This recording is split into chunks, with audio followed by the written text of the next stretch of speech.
So we're still on this principal stress and principal coordinate system example. And the problem was we had a stress tensor that was pre-cooked to work out in a good way. But the idea is that this is just what was given. So our stress tensor is 8.83, 0, 3.21, 0, -5, 0, 3.21, 0, 1.17.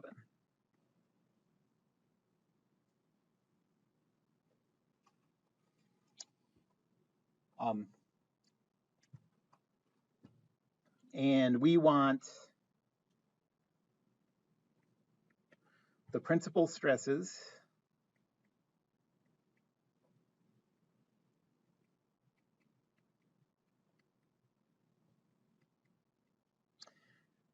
the corresponding coordinate system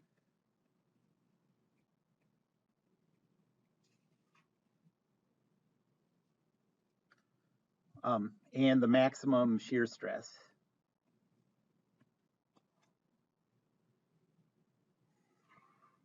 And what we've done so far is we already calculated the eigenvalues.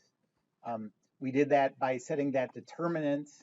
So we subtracted the lambdas along the main diagonal, took the determinant, set it equal to 0.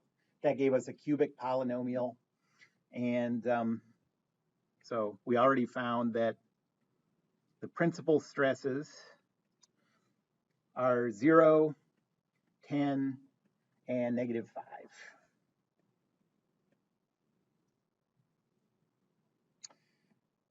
And we also found that the axis, the outward facing normal for the face where the normal traction is 0, had components. So that was plus or minus 0.342, 0, -0.940. That's in the original coordinate system, by the way. So all of these are in the original coordinate system.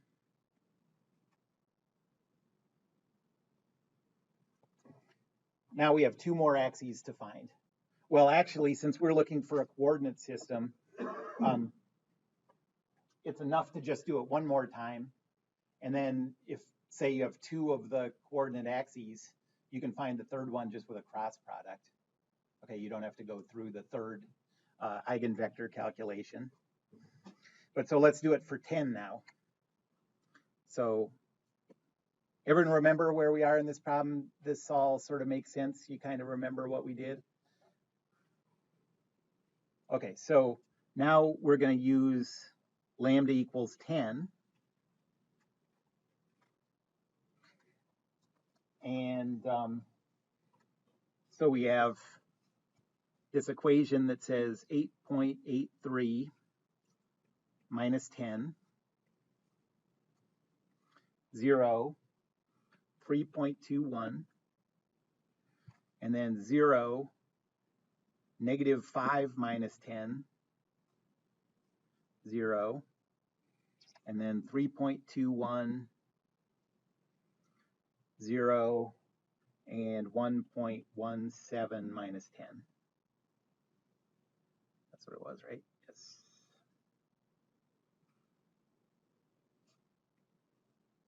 And we're trying to find nx, ny, nz, where those are a unit vector.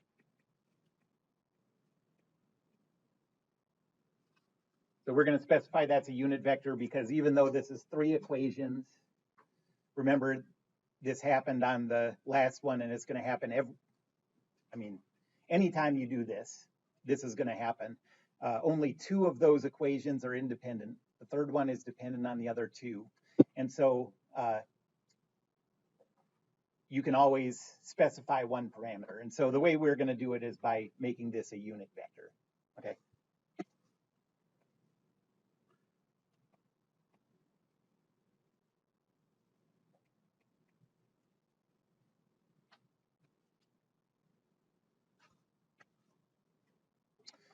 Okay, so when you do the subtraction, this matrix equation becomes negative 1.17, 0, 3.21, 0, negative 15, 0, 3.21, 0, negative 8.83.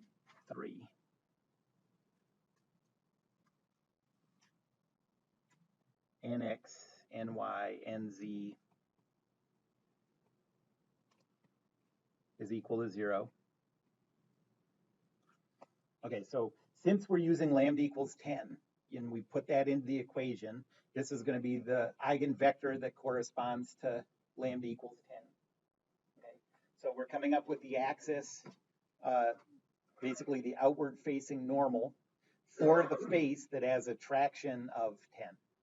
Okay, a normal traction of 10. And our equations are negative 1.17 nx plus 3.21 nz is equal to 0. And then negative 15 ny is equal to 0. And then 3.21 nx minus 8.83 nz is equal to 0. Okay, well, the second of these two equations tells us that ny is 0 again. And these two are a linear, one is a linear multiple of the other one. So only one of these is useful. Let's specify nx is equal to 1. We'll just choose that arbitrarily.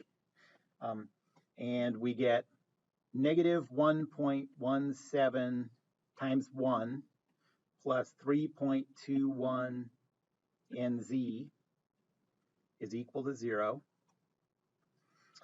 And so nz is 1.17 divided by 3.21. And what do you get for that? 0.3644. Okay.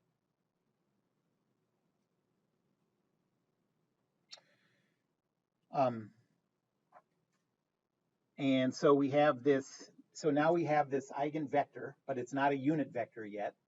So I'll just write it like this. And it is 1, 0, 0.3644. And now divide that by its magnitude. And you get a unit vector that I suppose is probably going to be 0.940, 0.342.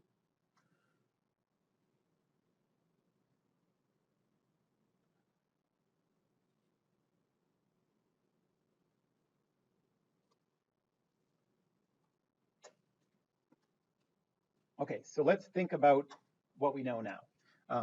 So we have principal stresses of 0, 10, and negative 5. The 0 corresponds to 0.3420, negative 0.940, plus or minus. The 10 corresponds to plus or minus 0.9400, 0.342.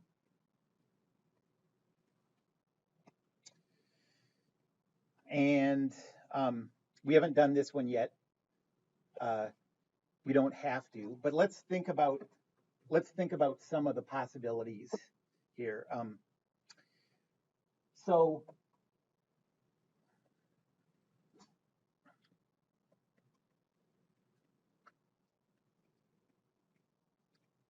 there are a few possibilities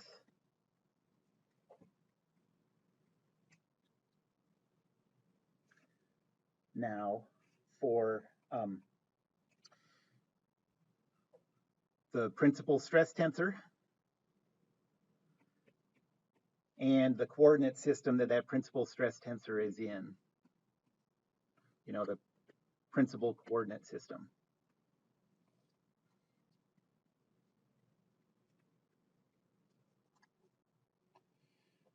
Okay, one is, let's say, the new x-axis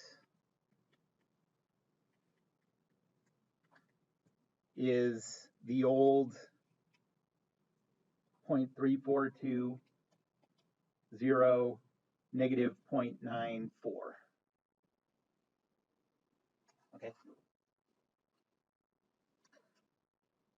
And the new, this should say new, y-axis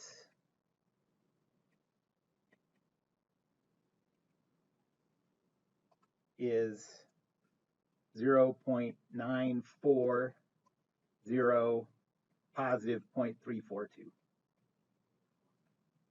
You can check and see if those are perpendicular to each other with a dot product or something. Dot product between those needs to be 0.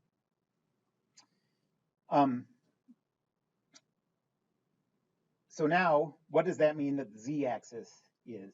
The coordinate system has to satisfy right-hand rule requirements. Okay, x cross y has to be equal to z.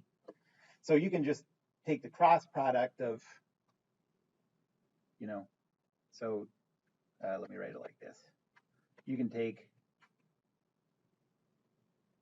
this new x-axis, cross it with the new y-axis, and that has to give you the new k-axis. Can someone take the cross product between those two? Oh, yeah. Yep. So those two, you can see, are both in the xz plane. So the only thing we'd be figuring out by taking the cross product is whether the right-hand rule says it has to be positive y direction or the negative y direction. You could also just plot that out and see which direction it would be, but that means that the new z-axis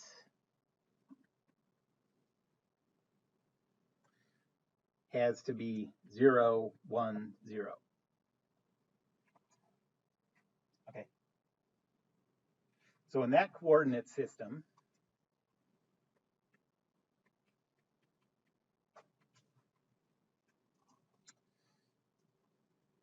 our principal stress tensor, or just our stress tensor if we're in that coordinate system, has 0 in the x normal element because that x-axis was the eigenvector for the 0.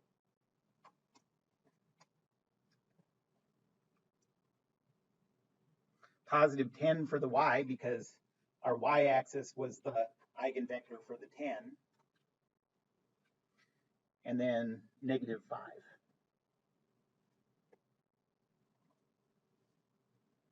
And this is in megapascals.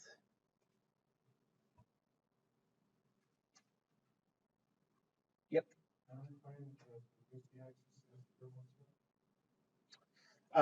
Take the cross product of the x and the y. Because the x-axis crossed with the y-axis has to be the z-axis. Yep. So if you're doing on this on the calculator and you do the eigenvector, Mm-hmm. and you do like the N1. Yeah. You can, so let me do a couple other, so we have all these choices, and there's really not any reason to choose one over the other one, but let's think of another possibility, okay? We could say,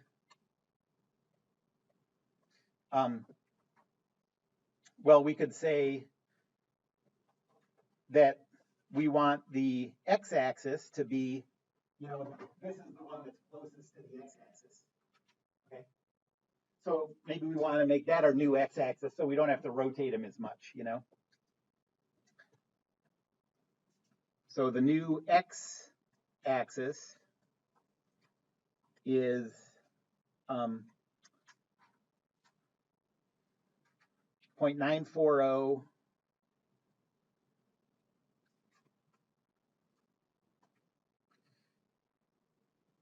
0 positive 0.342. Okay. So remember that one corresponds to, what did that one correspond to? That corresponded to our 10, right? Each one of these eigenvectors is linked to an eigenvalue. That's the one that we got by putting in a lambda value of 10. Okay. So this one is linked to the 10 in the first example. This one is linked to the 0. This one is linked to the negative 5.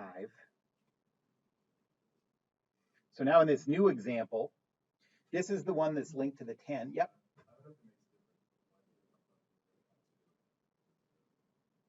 When you did the cross product? Okay. Okay. Yeah, we should. So, thank you.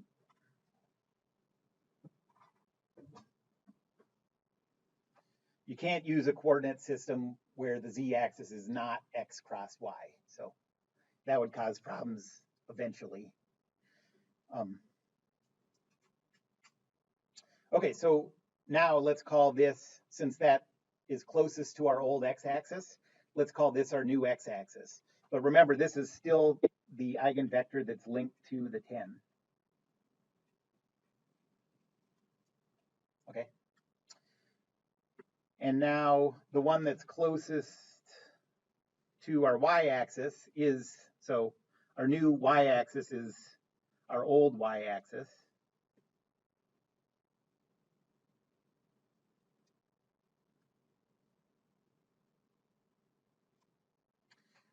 And just like it was before, that's still the one that's linked to the negative 5.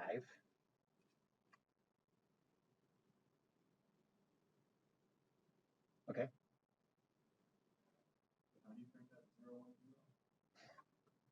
Well, we already figured out that, so we know that this one, by taking that cross product, is going to be linked to 0, 1, 0, plus or minus.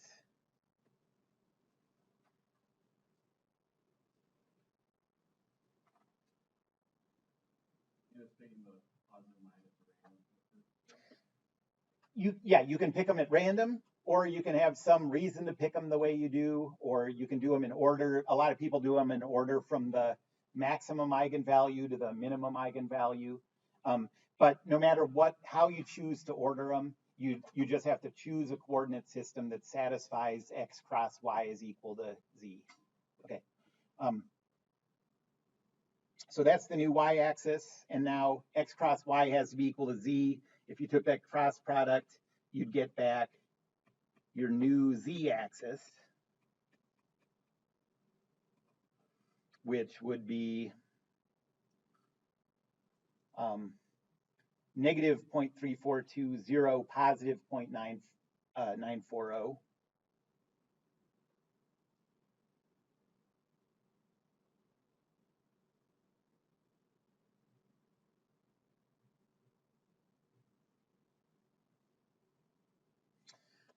And that one is linked to the 0 eigenvalue. And I don't know how many permutations there are, but you have several options. Okay. Yeah, it's totally arbitrary. In this one, what we would have is, since our new x-axis is linked to the 10, in this coordinate system, we have 10 in the x position, -5 in the y position,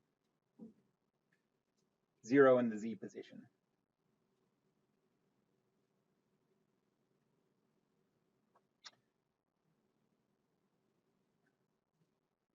Okay. But let's think about what this means in terms of a stress cube, okay? So let's think of a stress cube.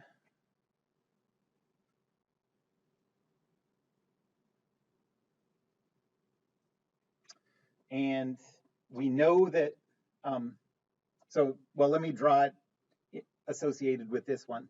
We know that for x, we have +10.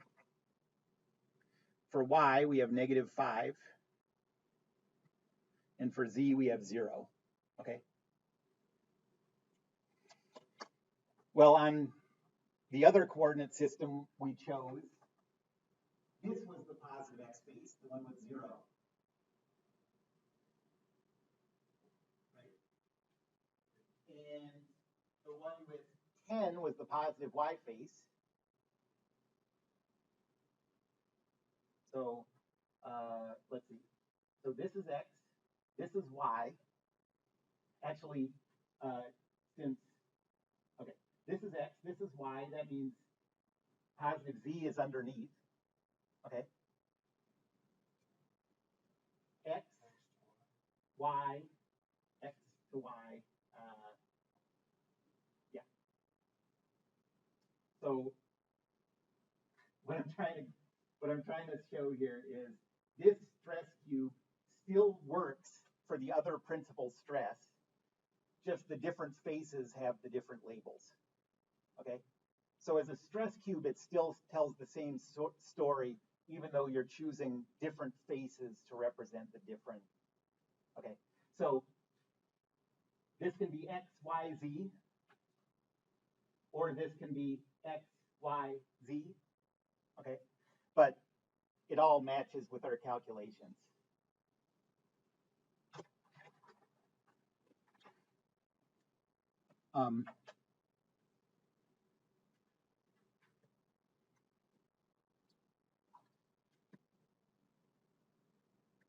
So choices of which axis is which don't matter.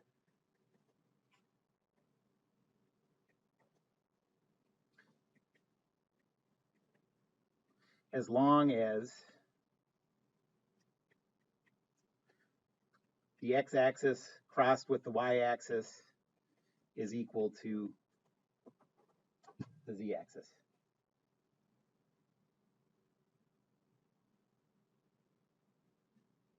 Okay, so which choice do we want? Let's say that we went,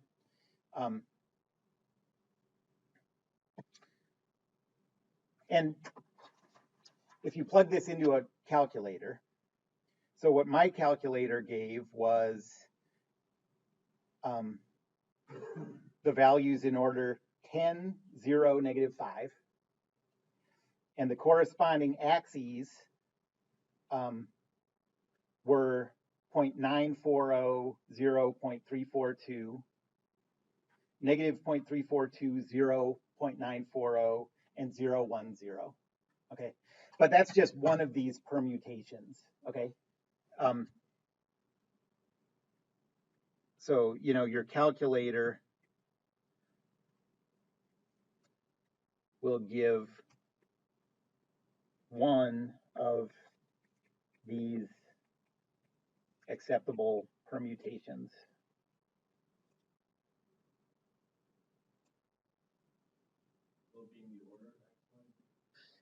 They will give the eigenvalue order that matches the eigenvector order. Yes. Okay, so if you do those two commands, the first eigenvalue it gives you will match the first, it'll be linked to the first eigenvector it gives you, the second one, and so on. Okay.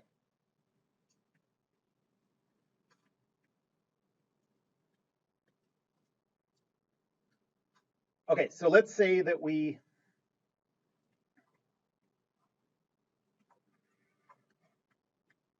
So here's what I normally choose. In whatever order I calculated the eigenvalues, I just make those x, y, z. So let's go 0, 10, negative 5. Okay. So let's say this principal stress tensor is 0, 10, negative 5.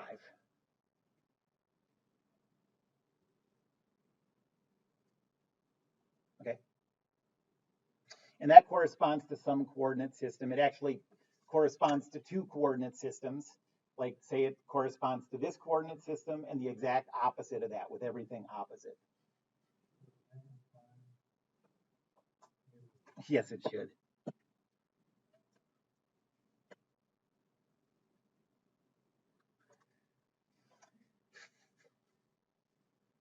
Okay, so let's choose that one. So now we want to calculate the maximum shear stress. Okay. So the maximum shear stress is the maximum principal stress minus the minimum principal stress divided by 2. So that's 7.5.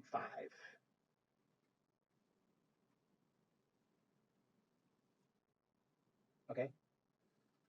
If you want to find the a stress tensor that has that value of shear stress,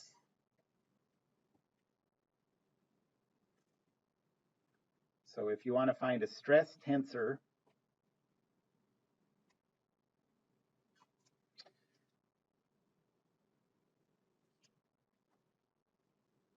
with a shear stress absolute value of 7.5,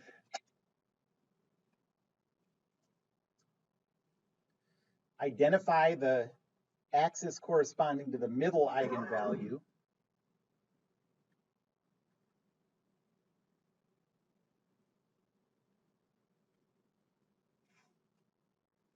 okay, so in our new coordinate system, which of these axes, x, y, or z, corresponds to the middle principal stress?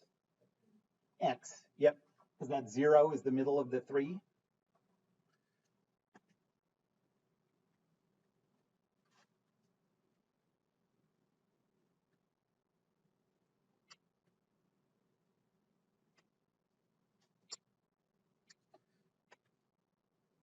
And then rotate the coordinate system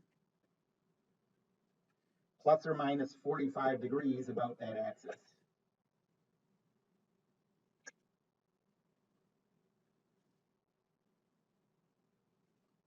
So if we're going to rotate positive 45 degrees about that axis, our rotation matrix is 1, 0, 0. This is how you rotate about the x-axis. Cosine of 45, sine of 45,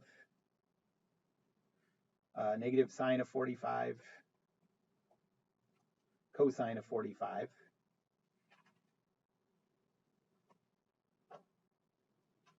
Okay. And our new stress tensor that has the max shear stress value is going to be Q times our principal stress tensor times Q transpose. And if we do this, we should end up with a stress tensor that has a 7.5 in one of the shear spots. Okay, but we'll have the whole stress tensor. So let me just pause. And what you get is 0, 0, 0, 0, positive 2.5, negative 7.5, 0, negative 7.5, positive 2.5.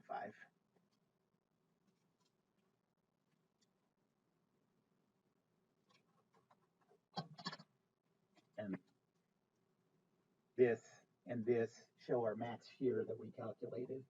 Yep.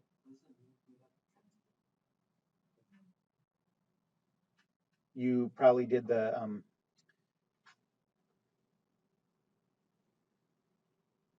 that's symmetric. What do you mean transpose? Well, I mean, like the 2.5.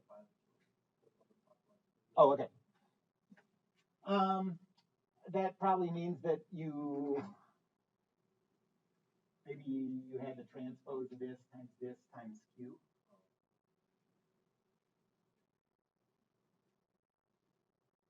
Anyways, like I said, I maybe wrongly feel like it's useful to see this process once by hand, trying to sort of show how some of these pieces fit together or whatever. But all that you're going to ever have to do in this class is get the eigenvalues, put the eigenvalues in the diagonals of your matrix. That's your principal stress tensor. Use those to calculate the maximum shear stress. And then that value you can use to figure out whether you're concerned about this material being deformed permanently or anything like that.